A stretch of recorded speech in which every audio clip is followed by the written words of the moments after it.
I could not be more excited. Look at these things. They're beautiful.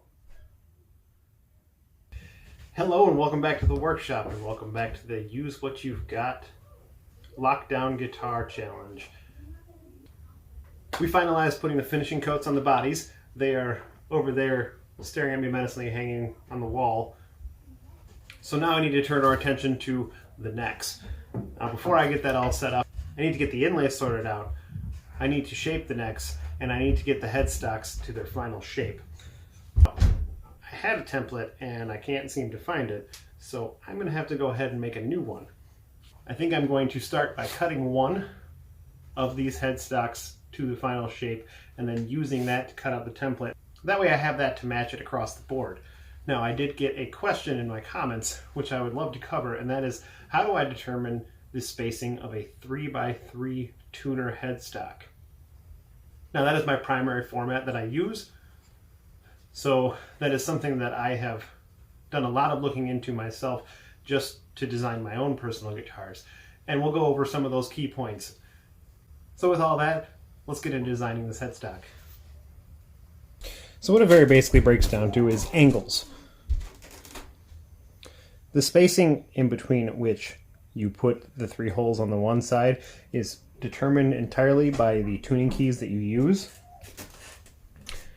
So you want space not only to mount between each one, but at the same point you also want them to extend past the headstock a certain distance.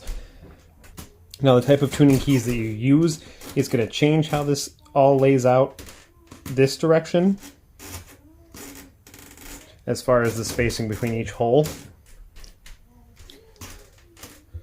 But the angle at which you are putting your 3x3 is completely determined by the nut spacing. Now this is not the nut that I'm going to be using. I'm going to be cutting my own nut, but this will give you the basic idea. So when I lay these out, you're looking for a break angle. Now my headstocks go back 3 degrees and they also drop, much like a fender. So the break back is going to be at a somewhat aggressive angle already, which will help keep it on the nut. But as far as the angle in which you do this, I always like to try and keep them as straight as possible from the break point on the nut. So you can see they're at a slight angle right now, but that is entirely due to not oversizing the nut. Ideally, if I were to do, say, a hockey stick headstock, that would be much easier to achieve that straight on, so that they come directly straight off of that nut, as you can see if I tilt it closer. But the problem with doing 3x3 is you still want the spacing between each one of these so that you're not running into the next tuning key. See, this mounting piece already comes pretty close to the center here. So if I were to shift it over where it's directly straight off of that, that's going to make it run into this next tuner over here and cause that angle to then have to shift. So then you're causing a more aggressive angle on the other end. So when you're doing 3x3, it's that fine line where you're dancing between not only aesthetics, but trying to keep them as straight as possible and trying not to run them into each other. Really, what you're trying to do is not to bind it up at where the strings come off the nut, because that causes more intonation problems, and it causes pinching in the string, which can then cause buzzing and your tuning to be off slightly, causing you to have to tune more often because it might get stuck in the string, and even though you crank it, it may crank up here, but that binding will cause it to stay the same on this end and catch here and then tighten over here, so that when you're playing, you may hit the string and it may jump. But now that I've got this one all laid out, I'm going to go ahead and cut this out and then transfer it onto this blank here.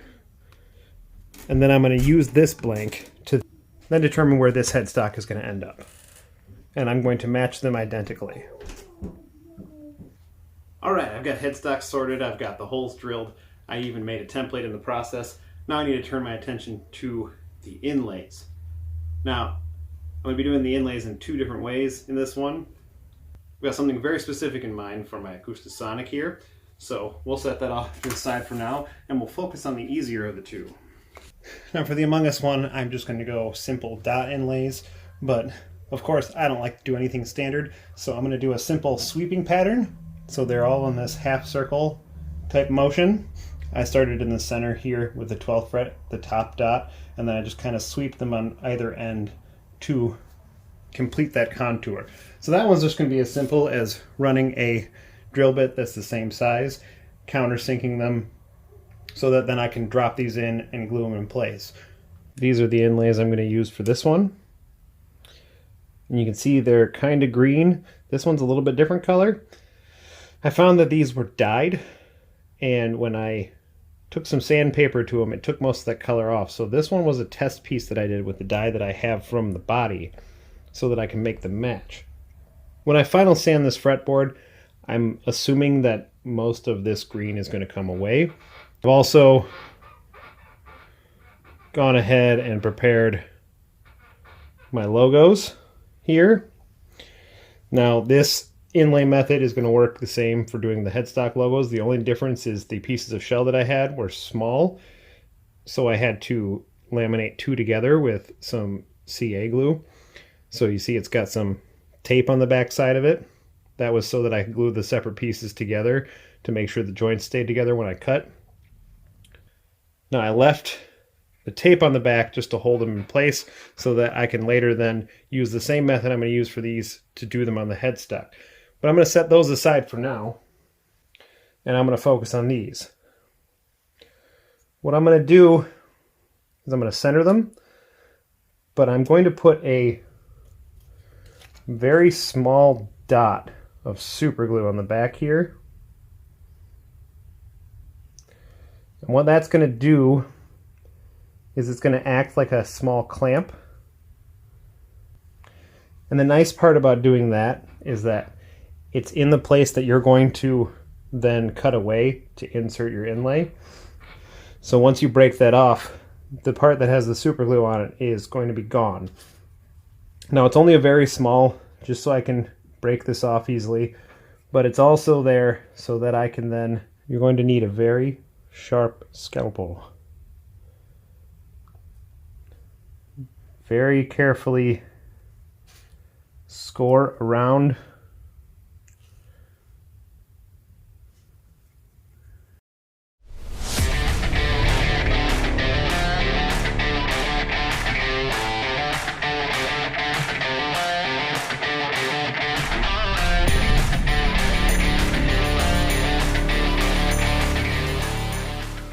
That'll not only give the tool that you're using a stopping point for where the edges of this inlay is, but it'll also give you a nice reference point for where to stop. And you see, I've got it nice and tight.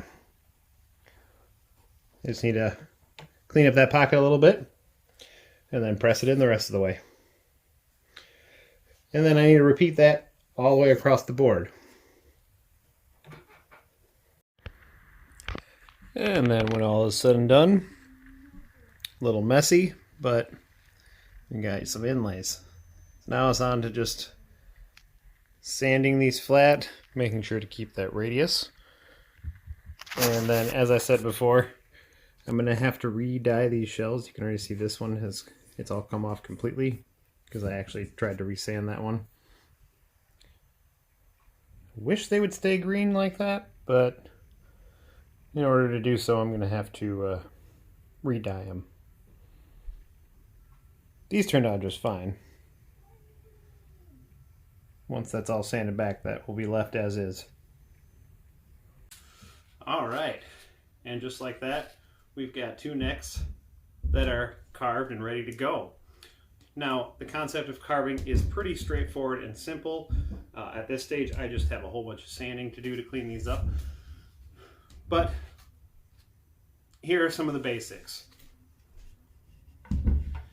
At its core, you're going to find a surface to clamp to nice and firm. Now, your specific method of doing this can differ from mine. I prefer to hang it off the table.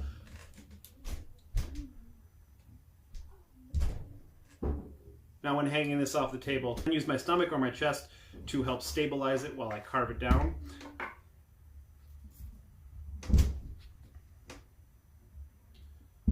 First, you're going to want to make sure that the entire backside of it is flat all the way across at the depths that you want to. For the Acoustasonic, I made it a little thick for an electric and a little thin for an acoustic, because at its core this is essentially an acoustic instrument with electronic parts. So I wanted it to be fatter to give it more of that acoustic feel. And for the sake of showing you a little bit, I did a thinner profile neck for the Among Us guitar.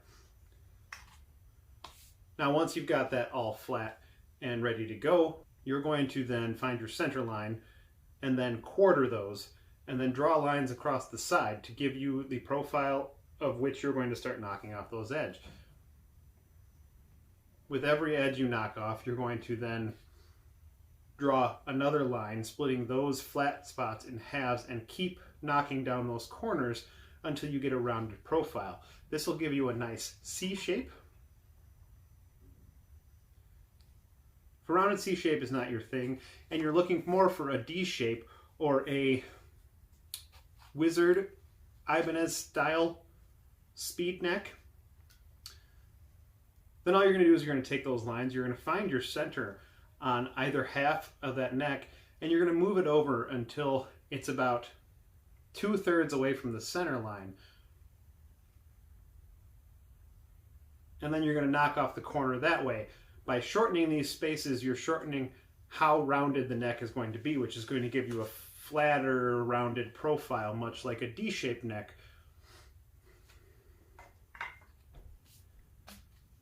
And then once you knock down those initial profiles, you're then going to mark it again and knock down that corner and again and knock down that corner until you've got a rounded profile. From that point on, then you're going to worry about your heel end and your volute. Now, I went with a Fender style headstock, so these volutes are pretty drastic on this one. So I have overhung them slightly into the first fret to help. And what that volute is going to do is help stabilize the neck at the joint where your truss access is, between that and the headstock. This adds stability so that the tension pulling forward is not going to be too much to snap off the headstock at that joint. It adds more tensile strength than just having a flat, straight across joint. And then when all that is said and done, you're going to end up with your profiled neck. Now, once I've got these profiled, I then just continue shaping and feeling with my hand. And at that point, it's all about feel and getting it to a point where it feels nice in the hand to play. You're going to get it to as close to that point as possible until you get to the final step, which is the sanding, to make it all nice and smooth. Which is the point that we're at right now. Now, I've still got some sanding to do on the fretboard itself, and of course on the back of the neck I've done some sanding just so you can kind of see where I'm at with this. This one is a nice thin Ibanez style profile. This is going to be for the Among Us guitar. This one is a fatter C-shaped profile, which is going to feel a little more like an acoustic, but it's thinner to make it closer to an electric feel. Basically, I went along that sweet spot between thicker than an electric neck and thinner than an acoustic neck to give it that in-between feel. Because essentially, this Acoustasonic is the best of both worlds. Now, I've got to do a whole bunch of sanding, and then really, we just got to slap some frets on here and oil this up, and we are ready to bolt it on. And I could not be more excited. Look at these things. They're beautiful. Anyway, I'm going to get to sanding, and we'll throw some frets on here. All right, and now that we've got these necks shaped, as I've stated in previous videos before, I like to oil my fretboard before I put the frets on. So you can see we've got some nice color in here. I've also went ahead and tinted those inlays green, which I don't know if the camera can catch that, but it'll help match the body, which will be nice. There's still a little bit of sanding to do on these. I've got the corner parts here that I need to sand down and the top part of the headstock. So before I can finish oiling the rest of the board, I'm going to have to go ahead and sand those out. But I wanted to get a jump start and get the frets on.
I need to drill the hole for the strap button and input jack, and I need to glue the bridge on, which, as you see, I've left that area raw so that we can then glue. I've gone ahead and measured the neck and drilled a couple holes where my bridge pins are going to go, so that because I have this back access here, I can use some bolts and washers to clamp that down in place.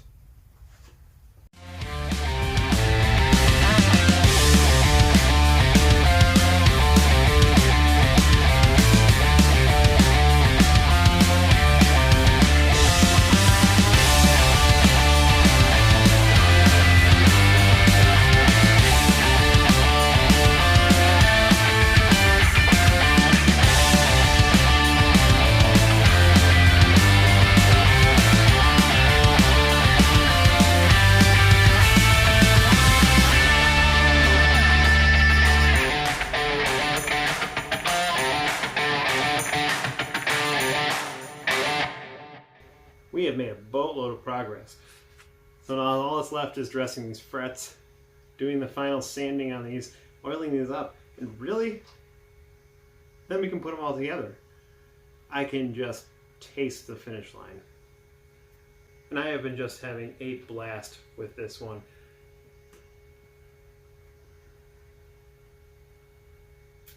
I can't believe at this point we are just about done with 2 more guitars. This is great timing too, because I just saw that Crimson announced the official rules for the next Great Guitar Build-Off, which I will for sure be taking part of.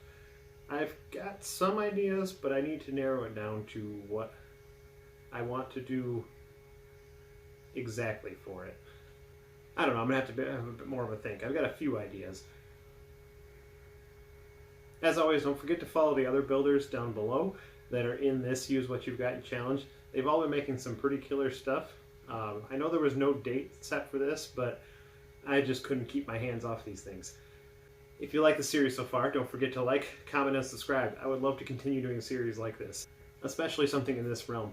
The idea of Use What You've Got was phenomenal in my opinion, because so far these 2 projects I haven't spent anything on. I'll need strings But I think that's about it. Everything else has been kicking around in my drawers. They might not be the most exciting hardware, but it's hardware that I have. With these coming to a close, let me know what you guys would like to see. I would love to hear your ideas, and I would love to try and utilize as many as possible. And with that, we'll see you next time.